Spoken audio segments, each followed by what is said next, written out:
بسم الله الرحمن الرحيم ياسين والقرآن الحكيم إنك لمن المرسلين على صراط مستقيم تنزيل العزيز الرحيم لتنذر قوما ما أنذر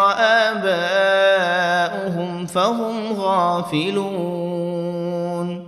لقد حق القول على أكثرهم فهم لا يؤمنون إنا جعلنا في أعناقهم أغلالا فهي إلى الأذقان فهم مقمحون وجعلنا من بين أيديهم سدا ومن خلفهم سدا فأغشيناهم فهم لا يبصرون وسواء عليهم أأنذرتهم أم لم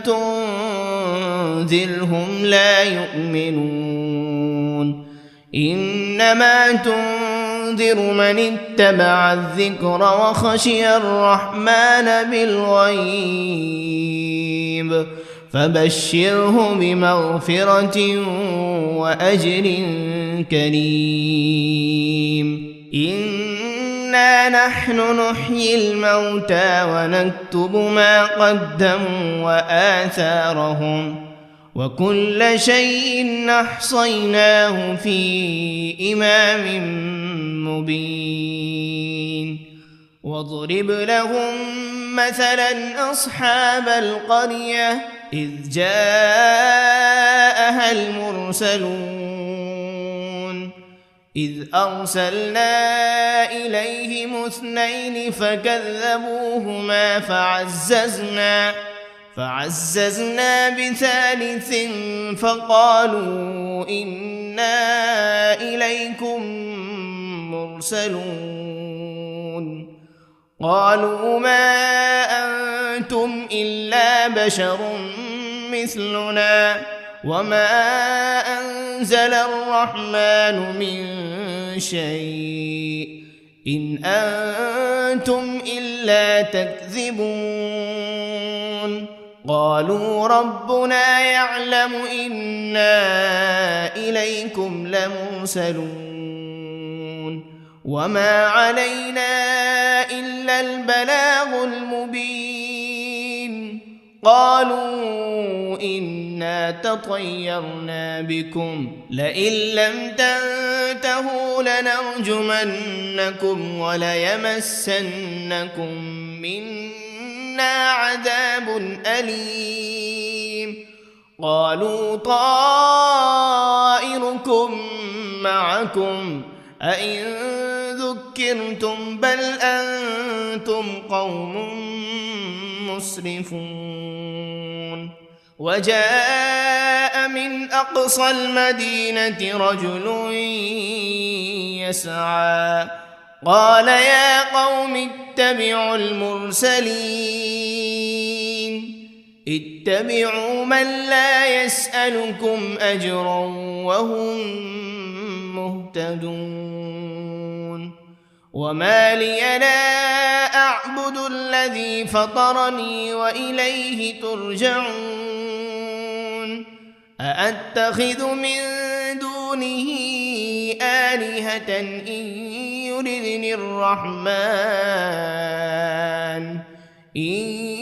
يردني الرحمن بضر لا تغن عني شفاعتهم شيئا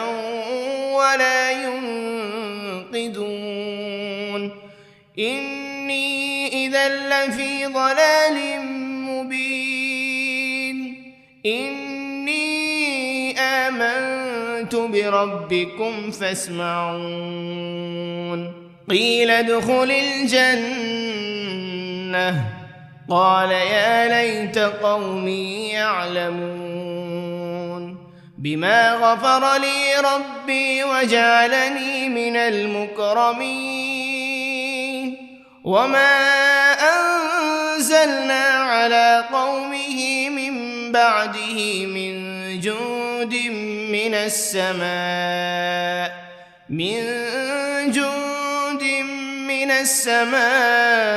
وما كنا منزلين إن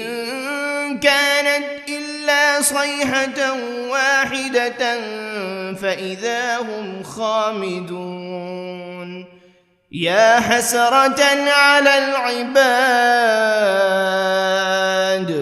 ما يأتيهم من رسول إلا كانوا به يستهزئون ألم يروا كم أهلكنا قبلهم من القرون أنهم إليهم لا يرجعون وإن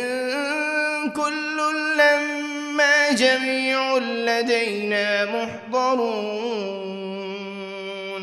وآية لهم الأرض الميتة أحييناها وأخرجنا منها حبا فمنه يأكلون وجعلنا فيها جنات من نخيل وأعناب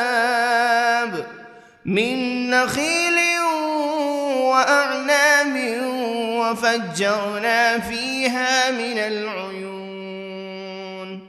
ليأكلوا من ثمره وما عملته أيديهم أفلا يشكرون سبحان الذي خلق الأزواج كلها مما تنبت الأرض ومن أنفسهم ومما لا يعلمون وآية لهم الليل نسلخ منه النهار فإذا هم مظلمون والشمس تجري لمستقر لها ذلك تقدير العزيز العليم والقمر قدرناه منازل حتى عاد كالعرجون القديم لا الشمس ينبغي لها أن تدرك القمر ولا الليل سابق النهار وكل في فلك يسبحون وآية لهم أنا حملنا ذريتهم في الفلك المشحون وخلقنا لهم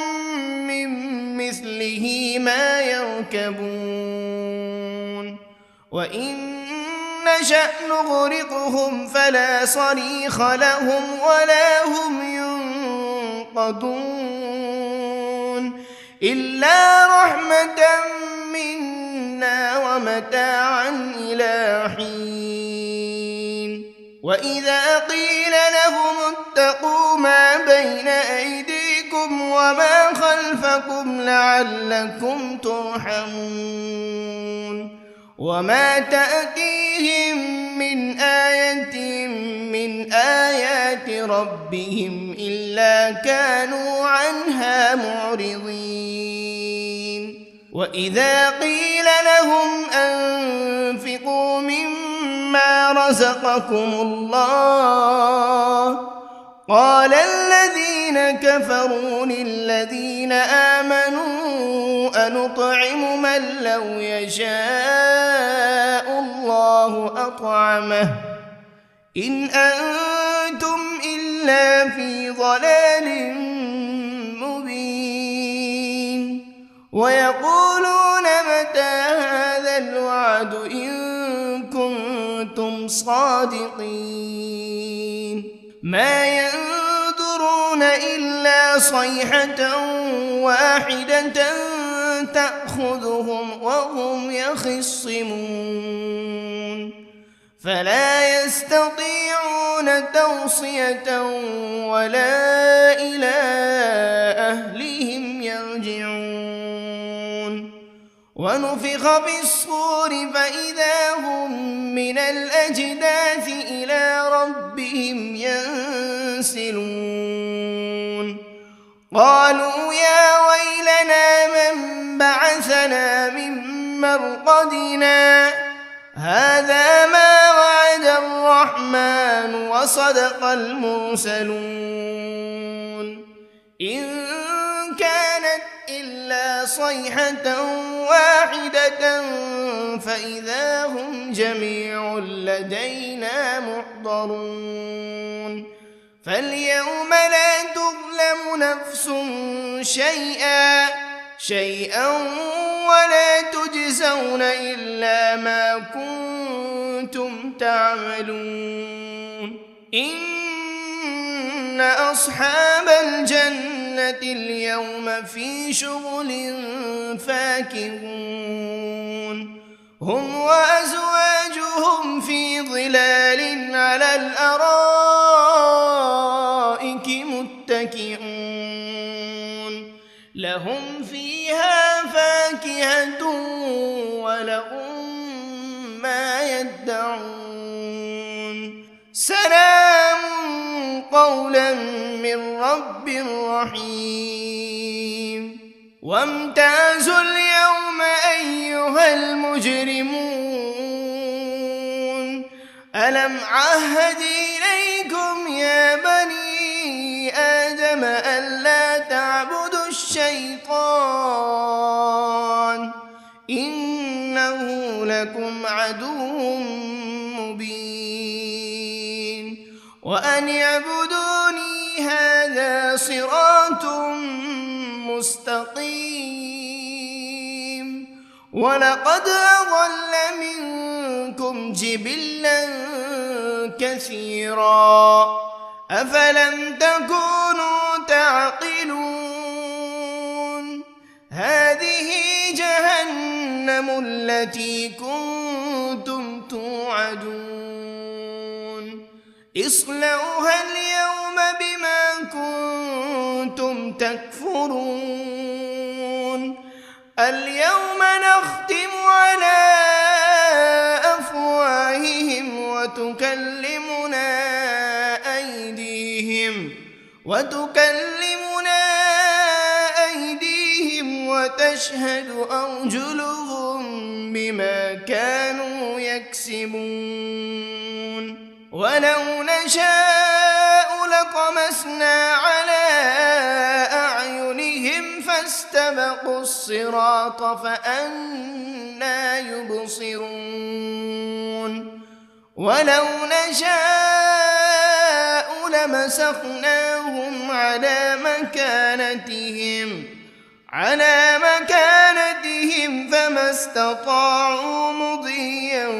ولا يرجعون ومن نعمره ننكسه في الخلق أفلا يعقلون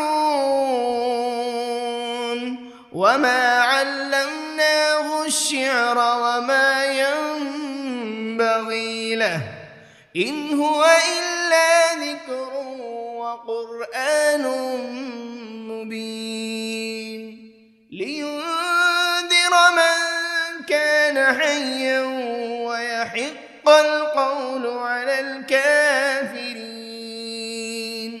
أولم يروا أنا خلقنا لهم مما عملت أيدينا أنعاما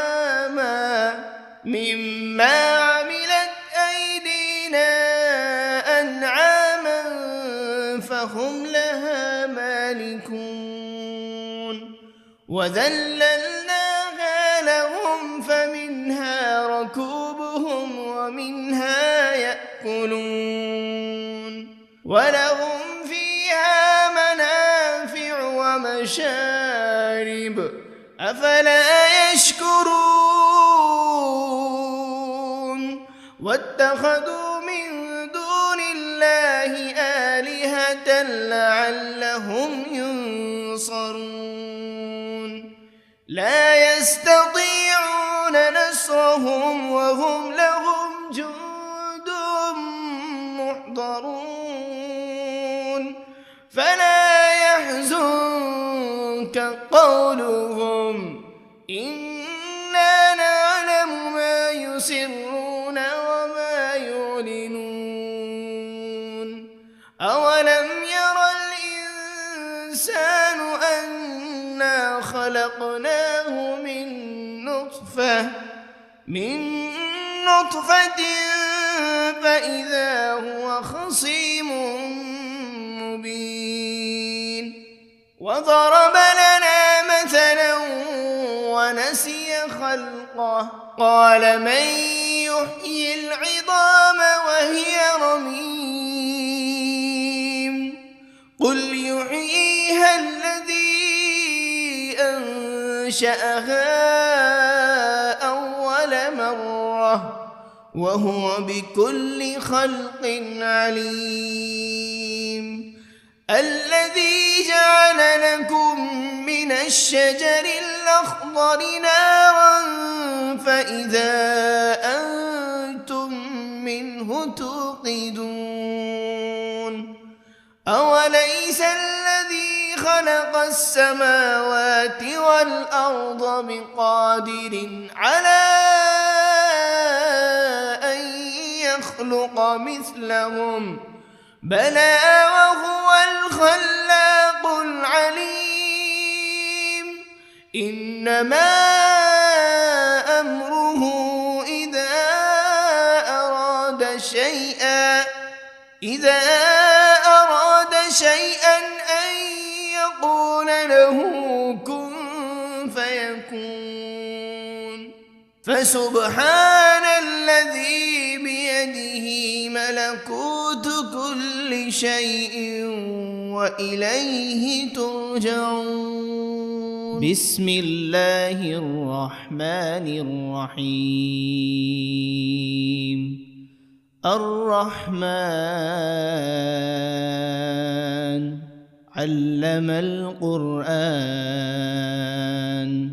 خلق الإنسان علمه البيان الشمس والقمر بحسبان والنجم والشجر يسجدان والسماء رفعها ووضع الميزان ألا تطغوا في الميزان وأقيموا الوزن بالقسط ولا تخسروا الميزان والأرض وضعها للأنام فيها فاكهة والنخل ذات الأكمام والحب ذو العصف والريحان فبأي آلاء ربكما تكذبان خلق الإنسان من صلصال كالفخار وخلق الجان من مارج من نار فبأي آلاء ربكما تكذبان رب المشرقين ورب المغربين فبأي آلاء ربكما تكذبان مرج البحرين يلتقيان بينهما برزخ لا يبغيان فبأي آلاء ربكما تكذبان يخرج منهما اللؤلؤ والمرجان فبأي آلاء ربكما تكذبان وله الجوار المنشآت في البحر كالأعلام فبأي آلاء ربكما تكذبان كل من عليها فان ويبقى وجه ربك ذو الجلال والإكرام فبأي آلاء ربكما تكذبان يسأله من في السماوات والأرض كل يوم هو في شأن فبأي آلاء ربكما تكذبان سنفرغ لكم أيها الثقلان فبأي آلاء ربكما تكذبان يا معشر الجن والإنس إن استطعتم أن تنفذوا من أقطار السماوات والأرض فانفذوا لا تنفذون إلا بسلطان فبأي آلاء ربكما تكذبان يرسل عليكما شواذ من نار ولا تنتصران فبأي آلاء ربكما تكذبان فإذا انشقت السماء فكانت وردة كالدهان فبأي آلاء ربكما تكذبان فيومئذ لا يسأل عن ذنبه إنس ولا جان فبأي آلاء ربكما تكذبان يعرف المجرمون بسيماهم فيؤخذ بالنواصي والأقدام فبأي آلاء ربكما تكذبان هذه جهنم التي يكذب بها المجرمون يطوفون بينها وبين حميم آن فبأي آلاء ربكما تكذبان ولمن خاف مقام ربه جنتان فبأي آلاء ربكما تكذبان ذواتا أفنان فبأي آلاء ربكما تكذبان فيهما عينان تجريان فبأي آلاء ربكما تكذبان فيهما من كل فاكهة زوجان فبأي آلاء ربكما تكذبان متكئين على فرش بطائنها من استبرق وجنى الجنتين دان فبأي آلاء ربكما تكذبان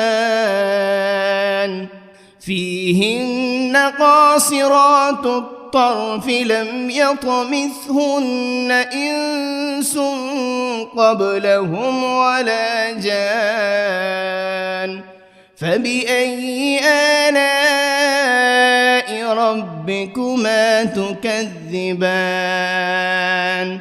كأنهن الياقوت والمرجان فبأي آلاء ربكما تكذبان هل جزاء الإحسان إلا الإحسان فبأي آلاء ربكما تكذبان ومن دونهما جنتان فبأي آلاء ربكما تكذبان مدهامتان فبأي آلاء ربكما تكذبان فيهما عينان نضاختان فبأي آلاء ربكما تكذبان فيهما فاكهة ونخل ورمان فبأي آلاء ربكما تكذبان فيهن خيرات حسان فبأي آلاء ربكما تكذبان حور مقصورات في الخيام فبأي آلاء ربكما تكذبان لم يطمثهن إنس قبلهم ولا جان فبأي آلاء ربكما تكذبان متكئين على رفرف خضر وعبقري حسان فبأي آلاء ربكما تكذبان تبارك اسم ربك ذي الجلال والإكرام بسم الله الرحمن الرحيم ياسين والقرآن الحكيم إنك لمن المرسلين على صراط مستقيم تنزيل العزيز الرحيم لتنذر قوما ما أنذر آباؤهم فهم غافلون لقد حق القول على أكثرهم فهم لا يؤمنون إنا جعلنا في أعناقهم أغلالا فهي إلى الأذقان فهم مقمحون وجعلنا من بين أيديهم سدا ومن خلفهم سدا فأغشيناهم فهم لا يبصرون وسواء عليهم أأنذرتهم أم لم تنذرهم لا يؤمنون إنما تنذر تنذر من اتبع الذكر وخشي الرحمن بالغيب فبشره بمغفرة وأجر كريم إنا نحن نحيي الموتى ونكتب ما قدموا وآثارهم وكل شيء أحصيناه في إمام مبين واضرب لهم مثلا أصحاب القرية إذ جاءها المرسلون إذ أرسلنا إليهم 2 فكذبوهما فعززنا ب3 فقالوا إنا إليكم مرسلون قالوا ما أنتم إلا بشر مثلنا وما أنزل الرحمن من شيء إن أنتم إلا تكذبون قالوا ربنا يعلم إنا إليكم لمرسلون وما علينا إلا البلاغ المبين قالوا إنا تطيرنا بكم لئن لم تنتهوا لنرجمنكم وليمسنكم منا عذاب أليم قالوا طائركم معكم أئن ذكرتم بل أنتم قوم مسرفون وجاء من أقصى المدينة رجل يسعى قال يا قوم اتبعوا المرسلين اتبعوا من لا يسألكم أجرا وهم مهتدون وما لي لا أعبد الذي فطرني وإليه ترجعون أأتخذ من دونه آلهة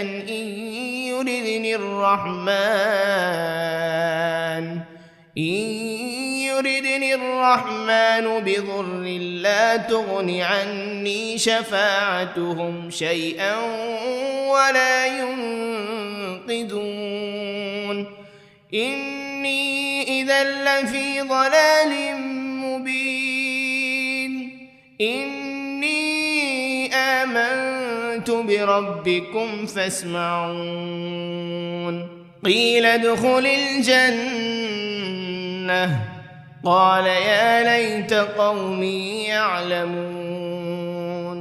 بما غفر لي ربي وجعلني من المكرمين وما أنزلنا على قومه من بعده من جند من السماء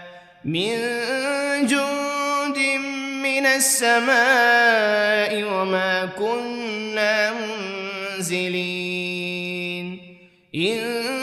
كانت إلا صيحة واحدة فإذا هم خامدون يا حسرة على العباد ما يأتيهم من رسول إلا كانوا به يستهزئون ألم يروا كم أهلكنا قبلهم من القرون أنهم إليهم لا يرجعون وإن كل لما جميع لدينا محضرون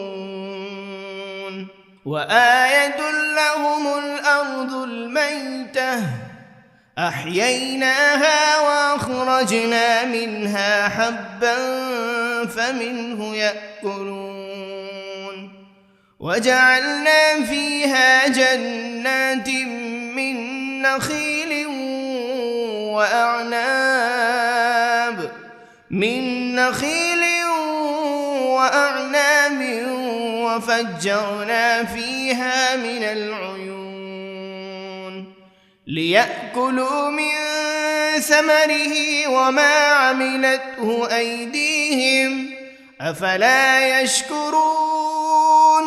سبحان الذي خلق الأزواج كلها مما تنبت الأرض ومن أنفسهم ومما لا يعلمون وآية لهم الليل نسلخ منه النهار فإذا هم مظلمون والشمس تجري لمستقر لها ذلك تقدير العزيز العليم والقمر قدرناه منازل حتى عاد كالعرجون القديم لا الشمس ينبغي لها أن تدرك القمر ولا الليل سابق النهار وكل في فلك يسبحون وآية لهم أنا حملنا ذريتهم في الفلك المشحون وخلقنا لهم من مثله ما يركبون وإن نشأ نغرقهم فلا صريخ لهم ولا هم ينقذون إلا رحمة منا ومتاعا إلى حين وإذا قيل لهم اتقوا ما بين أيديكم وما خلفكم لعلكم ترحمون وما تأتيهم من آية من آيات ربهم إلا كانوا عنها معرضين وإذا قيل لهم أنفقوا مما رزقكم الله قال الذين كفروا للذين آمنوا أنطعم من لو يشاء الله أطعمه إن أنتم إلا في ضلال مبين ويقولون متى هذا الوعد إن كنتم صادقين ما ينظرون إلا صيحة واحدة تأخذهم وهم يخصمون فلا يستطيعون توصية ولا إلى أهلهم يرجعون ونفخ بالصور فإذا هم من الأجداث إلى ربهم ينسلون قالوا يا ويلنا من بعثنا من مرقدنا هذا ما وعد الرحمن وصدق المرسلون إن كانت إلا صيحة واحدة فإذا هم جميع لدينا محضرون فاليوم لا تظلم نفس شيئا ولا تجزون إلا ما كنتم تعملون إن أصحاب الجنة اليوم في شغل فاكهون هم وأزواجهم في ظلال على الأرائك متكئون لهم فيها فاكهة ولهم ما يدعون سلام قولا من رب رحيم وامتازوا اليوم أيها المجرمون ألم عهد إليكم يا بني آدم ألا تعبدوا الشيطان إنه لكم عدو مبين وأن اعبدوني هذا صراط مستقيم ولقد أضل منكم جبلا كثيرا أفلم تكونوا تعقلون هذه جهنم التي كنتم توعدون اصلوها اليوم بما كنتم تكفرون اليوم نختم على أفواههم وتكلمنا أيديهم وتشهد أرجلهم بما كانوا يكسبون ولو نشاء لطمسنا على أعينهم فاستبقوا الصراط فأنى يبصرون ولو نشاء لمسخناهم على مكانتهم فما استطاعوا مضيا ولا يرجعون ومن نعمره ننكسه في الخلق أفلا يعقلون وما علمناه الشعر وما ينبغي له إن هو إلا ذكر وقرآن مبين لينذر من كان حيا ويحق القول على الكافرين أولم يروا أنا خلقنا لهم مما عملت أيدينا أنعاما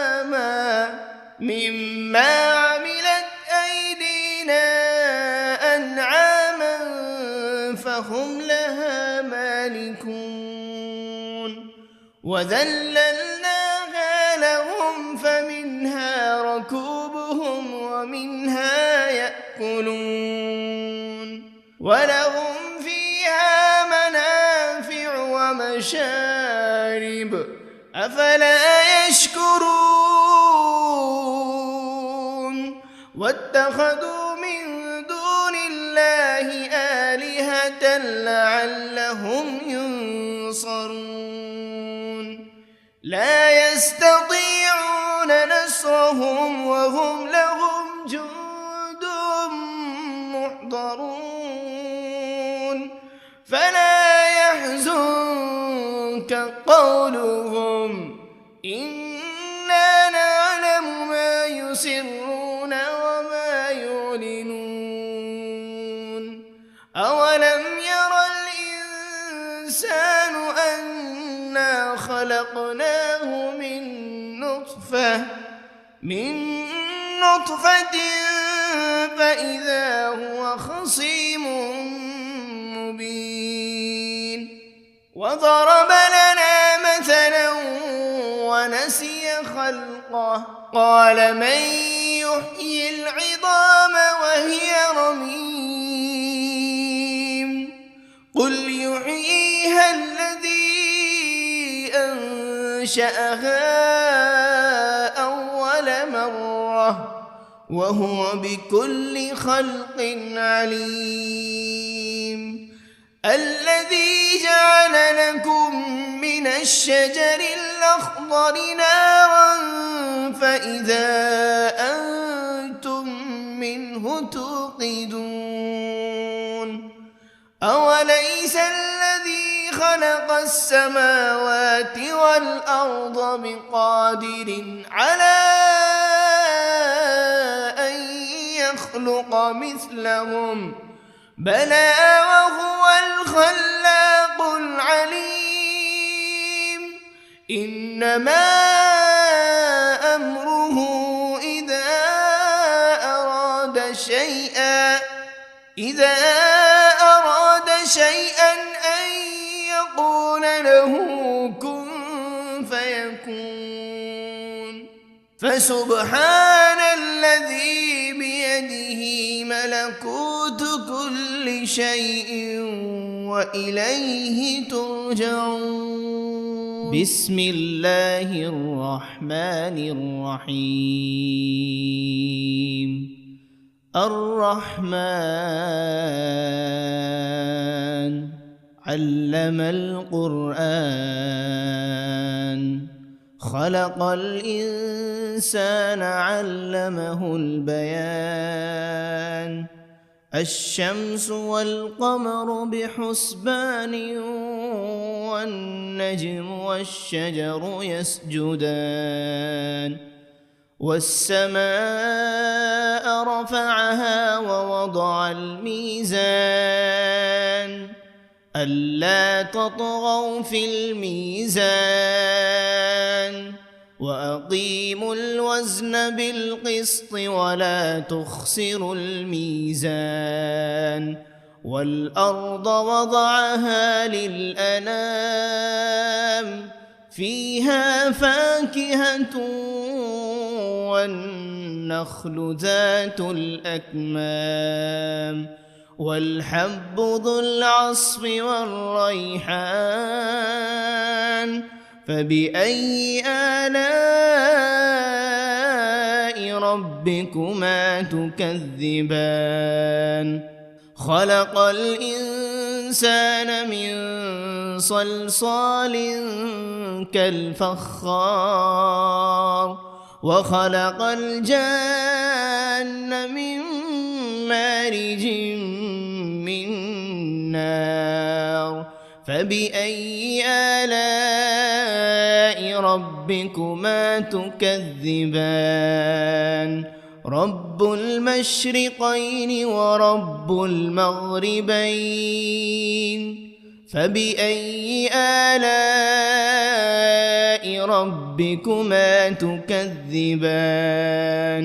مرج البحرين يلتقيان بينهما برزخ لا يبغيان فبأي آلاء ربكما تكذبان يخرج منهما اللؤلؤ والمرجان فبأي آلاء ربكما تكذبان وله الجوار المنشآت في البحر كالأعلام فبأي آلاء ربكما تكذبان كل من عليها فان ويبقى وجه ربك ذو الجلال والإكرام فبأي آلاء ربكما تكذبان يسأله من في السماوات والأرض كل يوم هو في شأن فبأي آلاء ربكما تكذبان سنفرغ لكم أيها الثقلان فبأي آلاء ربكما تكذبان يا معشر الجن والإنس إن استطعتم أن تنفذوا من أقطار السماوات من أقطار السماوات والأرض فانفضوا لا تنفذون إلا بسلطان فبأي آلاء ربكما تكذبان يرسل عليكما شواذ من نار ولا تنتصران فبأي آلاء ربكما تكذبان فإذا انشقت السماء فكانت وردة كالدهان فبأي آلاء ربكما تكذبان فيومئذ لا يسأل عن ذنبه إنس ولا جان فبأي آلاء ربكما تكذبان يعرف المجرمون بسيماهم فيؤخذ بالنواصي والأقدام فبأي آلاء ربكما تكذبان هذه جهنم التي يكذب بها المجرمون يطوفون بينها وبين حميم آن فبأي آلاء ربكما تكذبان ولمن خاف مقام ربه جنتان فبأي آلاء ربكما تكذبان ذواتا أفنان فبأي آلاء ربكما تكذبان فيهما عينان تجريان فبأي آلاء ربكما تكذبان فيهما من كل فاكهة زوجان فبأي آلاء ربكما تكذبان متكئين على فرش بطائنها من استبرق وجنى الجنتين دان فبأي آلاء ربكما تكذبان فيهن قاصرات الطرف لم يطمثهن إنس قبلهم ولا جان فبأي آلاء ربكما تكذبان كأنهن الياقوت والمرجان فبأي آلاء ربكما تكذبان هل جزاء الإحسان إلا الإحسان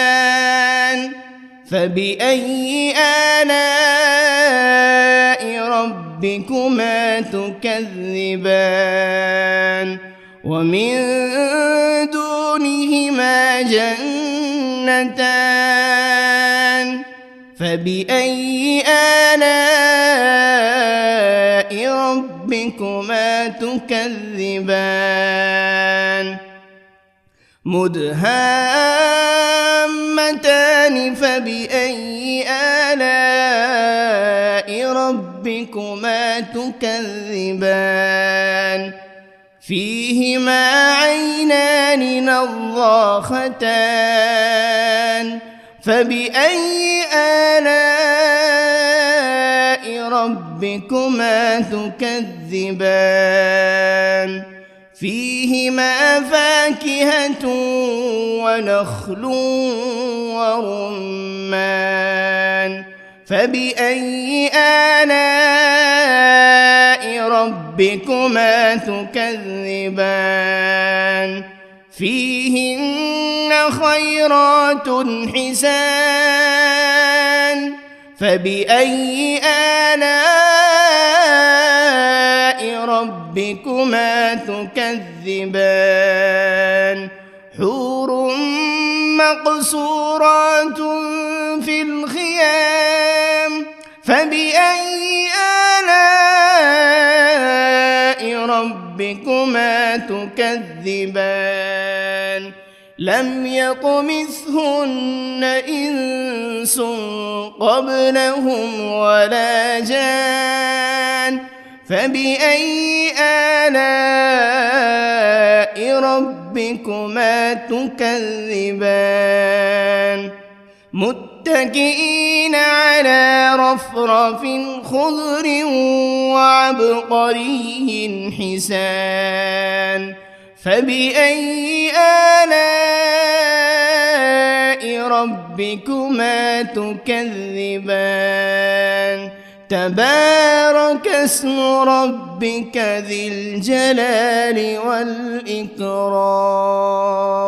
بسم الله الرحمن الرحيم ياسين والقرآن الحكيم إنك لمن المرسلين على صراط مستقيم تنزيل العزيز الرحيم لتنذر قوما ما أنذر آباؤهم فهم غافلون لقد حق القول على أكثرهم فهم لا يؤمنون إنا جعلنا في أعناقهم أغلالا فهي إلى الأذقان فهم مقمحون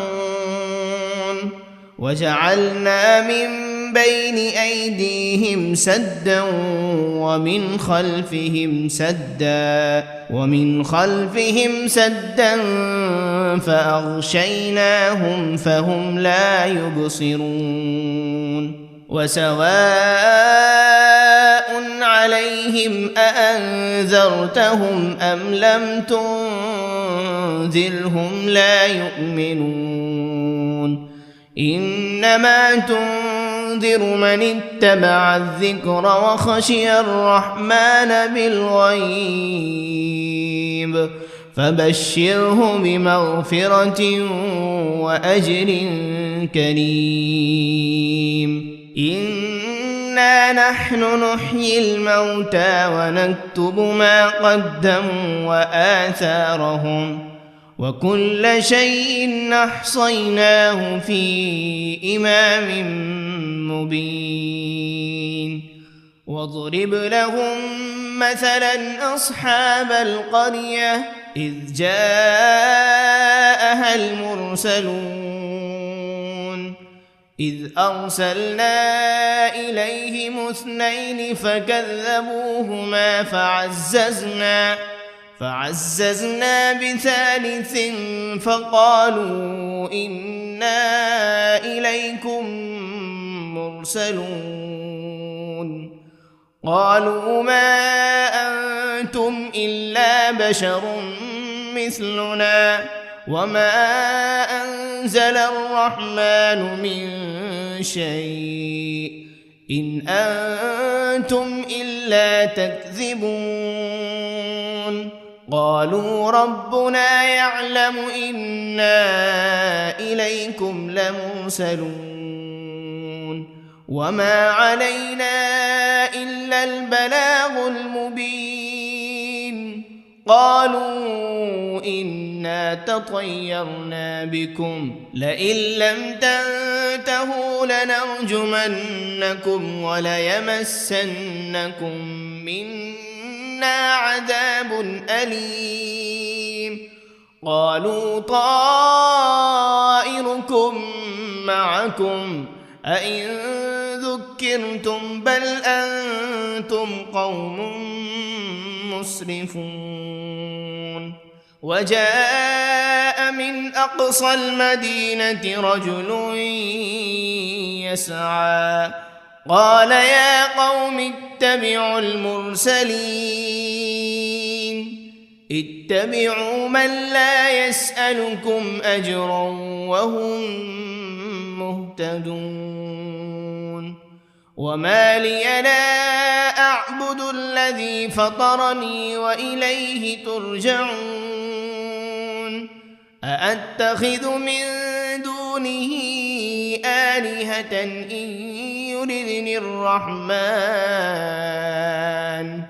إن يردني الرحمن بضر لا تغن عني شفاعتهم شيئا ولا ينقذون إني إذا لفي ضلال مبين إني آمنت بربكم فاسمعون قيل ادخل الجنة قال يا ليت قومي يعلمون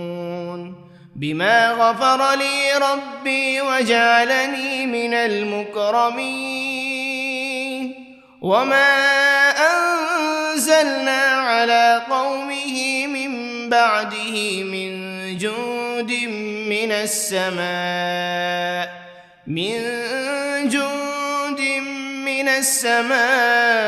وما كنا منزلين إن كانت إلا صيحة واحدة فإذا هم خامدون يا حسرة على العباد ما يأتيهم من رسول إلا كانوا به يستهزئون ألم يروا كم أهلكنا قبلهم من القرون أنهم إليهم لا يرجعون وإن كل لما جميع لدينا محضرون وآية لهم الأرض الميتة أحييناها وأخرجنا منها حبا فمنه يأكلون وجعلنا فيها جنات من نخيل وأعناب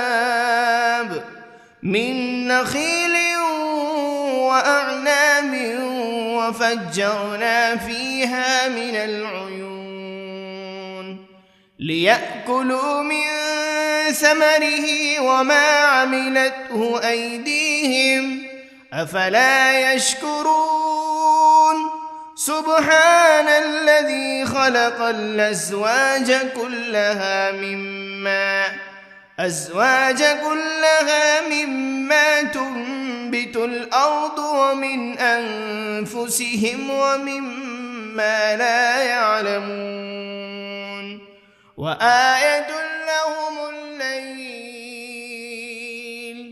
نسلخ منه النهار فإذا هم مظلمون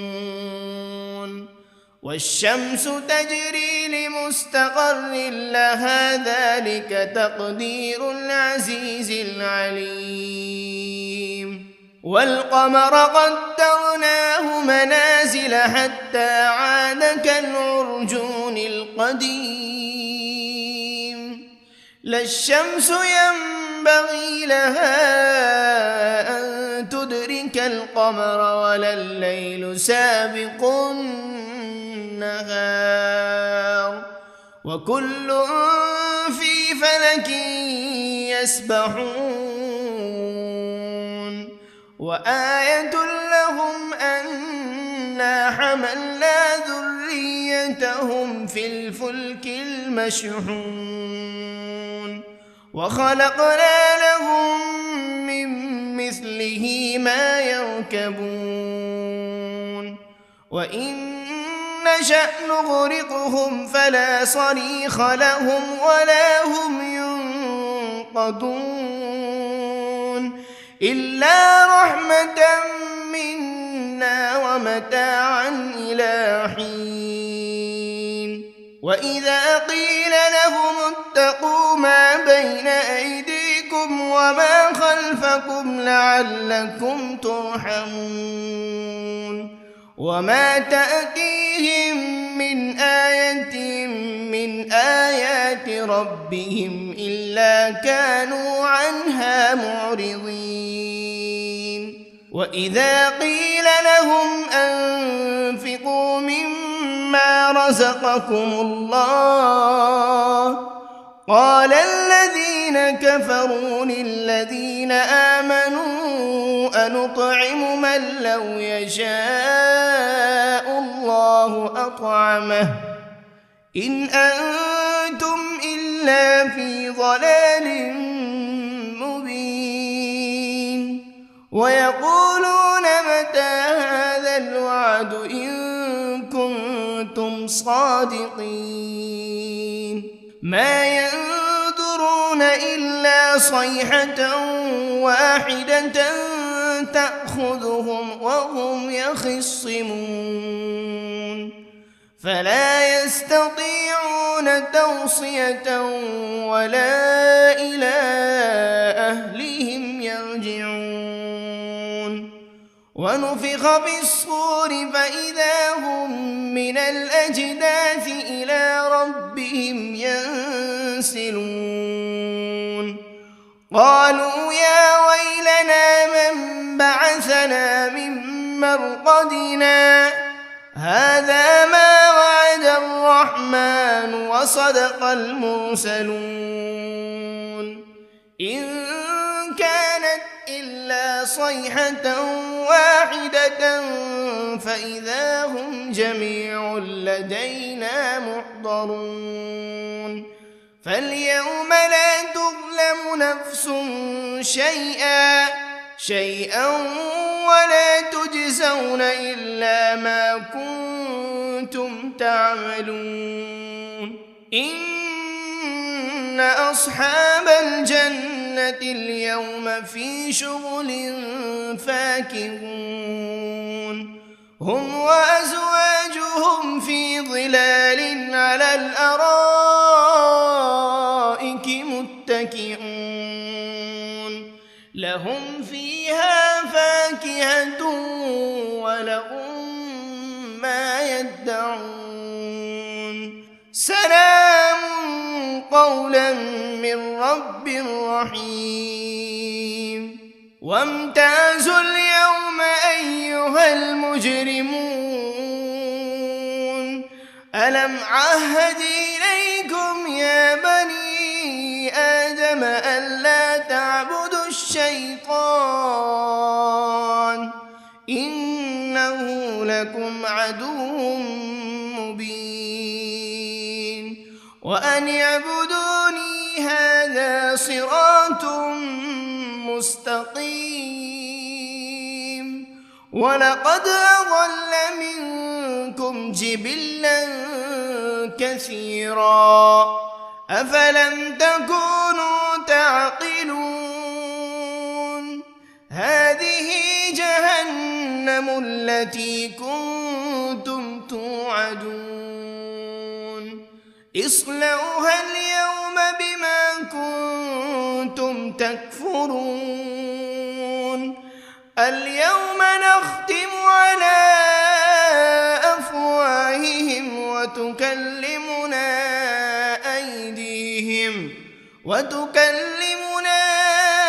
أيديهم وتشهد أرجلهم بما كانوا يكسبون ولو نشاء لطمسنا على أعينهم فاستبقوا الصراط فأنى يبصرون ولو نشاء لمسخناهم على مكانتهم فما استطاعوا مضيا ولا يرجعون ومن نعمره ننكسه في الخلق أفلا يعقلون وما علمناه الشعر وما ينبغي له إن هو إلا ذكر وقرآن مبين لينذر من كان حيا ويحق القول على الكافرين أولم يروا أنا خلقنا لهم مما عملت أيدينا أنعاما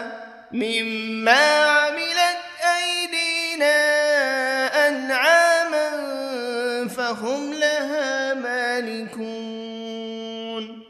وذللناها لهم فمنها ركوبهم ومنها يأكلون ولهم فيها منافع ومشارب أفلا يشكرون واتخذوا من دون الله آلهة لعلهم ينصرون لا يستطيعون نصرهم وهم لهم جند محضرون فلا يحزنك قولهم إنا نعلم ما يسرون وما يعلنون أولم ير الإنسان أنا خلقناه من نطفة فإذا هو خصيم مبين وضرب لنا مثلا ونسي خلقه قال من يحيي العظام وهي رميم قل يحييها الذي أنشأها أول مرة وهو بكل خلق عليم الذي جعل لكم من الشجر الأخضر نارا فإذا أنتم منه توقدون أوليس الذي خلق السماوات والأرض بقادر على أن يخلق مثلهم بلى وهو الخلاق العليم إنما أمره إذا أراد شيئا أن يقول له كن فيكون فسبحان الذي بيده ملكوت كل شيء وإليه ترجعون بسم الله الرحمن الرحيم الرحمن علم القرآن خلق الإنسان علمه البيان الشمس والقمر بحسبان والنجم والشجر يسجدان والسماء رفعها ووضع الميزان ألا تطغوا في الميزان وأقيموا الوزن بالقسط ولا تخسروا الميزان والأرض وضعها للأنام فيها فاكهة والنخل ذات الأكمام والحب ذو العصف والريحان فبأي آلاء ربكما تكذبان خلق الإنسان من صلصال كالفخار وخلق الجان من مارج من نار فبأي آلاء ربكما تكذبان رب المشرقين ورب المغربين فبأي آلاء ربكما تكذبان مرج البحرين يلتقيان بينهما برزخ لا يبغيان فبأي آلاء ربكما تكذبان يخرج منهما اللؤلؤ والمرجان فبأي آلاء ربكما تكذبان وله الجوار المنشآت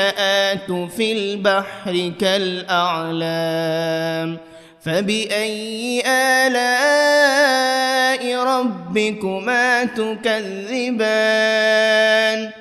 كل من عليها فان ويبقى وجه ربك ذو الجلال والإكرام فبأي آلاء ربكما تكذبان يسأله من في السماوات والأرض كل يوم هو في شأن فبأي آلاء ربكما تكذبان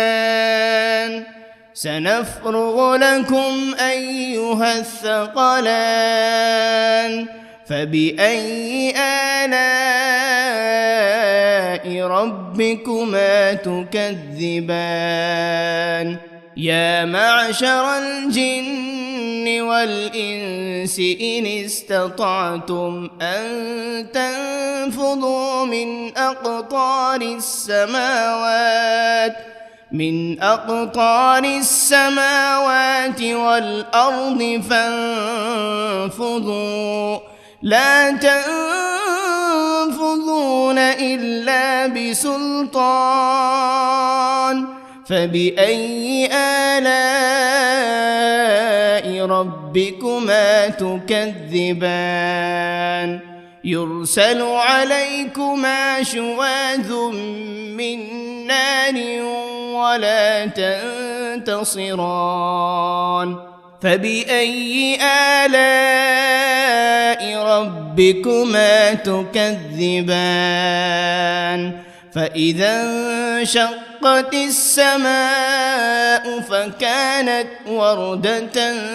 كالدهان فبأي آلاء ربكما تكذبان فيومئذ لا يسأل عن ذنبه إنس ولا جان فبأي آلاء ربكما تكذبان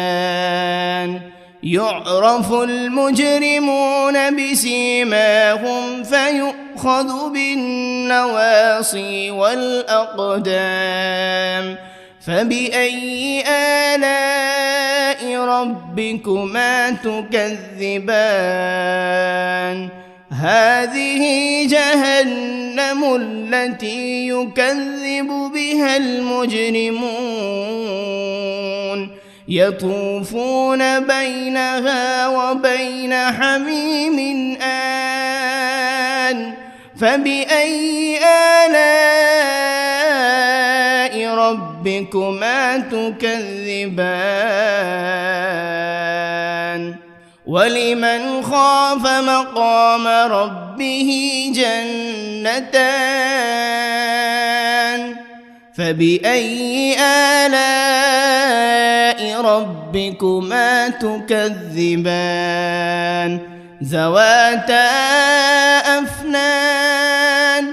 فبأي آلاء ربكما تكذبان فيهما عينان تجريان فبأي آلاء ربكما تكذبان فيهما من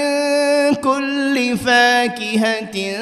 زوجان فبأي آلاء ربكما تكذبان متكئين على فرش بطائنها من استبرق وجنى الجنتين دان فبأي آلاء ربكما تكذبان فيهن قاصرات الطرف لم يطمثهن إنس قبلهم ولا جان فبأي آلاء ربكما تكذبان كأنهن الياقوت والمرجان فبأي آلاء ربكما تكذبان هل جزاء الإحسان إلا الإحسان فبأي آلاء ربكما تكذبان ومن دونهما جنتان فبأي آلاء ربكما تكذبان مدهامتان فبأي آلاء ربكما تكذبان فيهما عينان نضاختان فبأي آلاء ربكما تكذبان فيهما فاكهة ونخل ورمان فبأي آلاء ربكما تكذبان فيهن خيرات حسان فبأي آلاء ربكما تكذبان حور مقصورات في الخيام فبأي آلاء ربكما تكذبان لم يطمثهن إنس قبلهم ولا جان فبأي آلاء ربكما تكذبان متكئين على رفرف خضر وعبقري حسان فبأي آلاء ربكما تكذبان تبارك اسم ربك ذي الجلال والإكرام بسم الله الرحمن الرحيم ياسين والقرآن الحكيم إنك لمن المرسلين على صراط مستقيم تنزيل العزيز الرحيم لتنذر قوما ما أنذر آباؤهم فهم غافلون لقد حق القول على أكثرهم فهم لا يؤمنون إنا جعلنا في أعناقهم أغلالا فهي إلى الأذقان فهم مقمحون وجعلنا من بين أيديهم سدا ومن خلفهم سدا فأغشيناهم فهم لا يبصرون وسواء عليهم أأنذرتهم أم لم تنذرهم لا يؤمنون إنما تنذر من اتبع الذكر وخشي الرحمن بالغيب فبشره بمغفرة وأجر كريم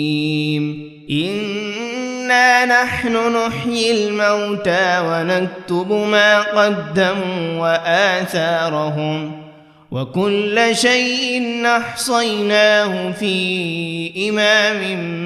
مبين واضرب لهم مثلا أصحاب القرية إذ جاءها المرسلون إذ أرسلنا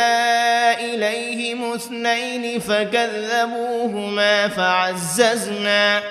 فعززنا بثالث فقالوا إنا إليكم مرسلون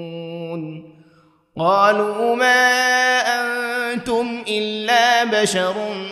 مثلنا وما أنزل الرحمن من شيء إن أنتم إلا تكذبون قالوا ربنا يعلم إنا إليكم لمرسلون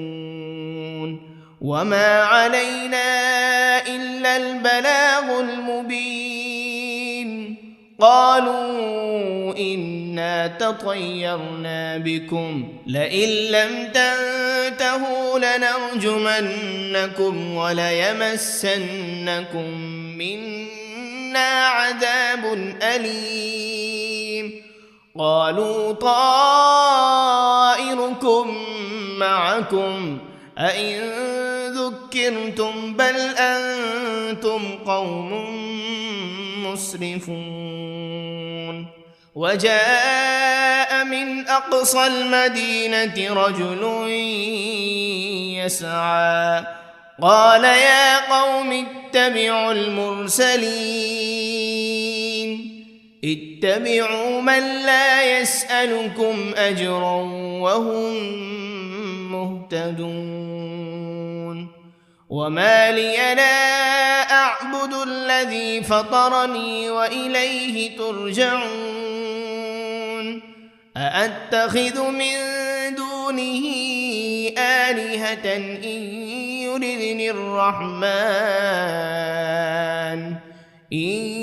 يردني الرحمن بضر لا تغن عني شفاعتهم شيئا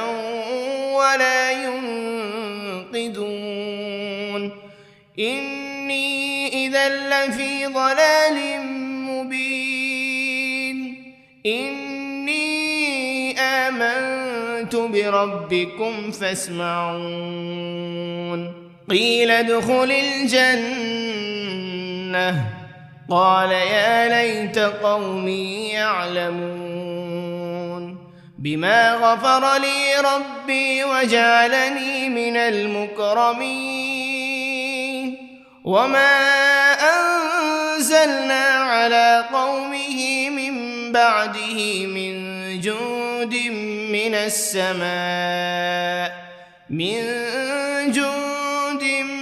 السماء وما كنا منزلين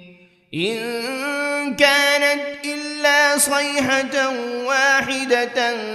فإذا هم خامدون يا حسرة على العباد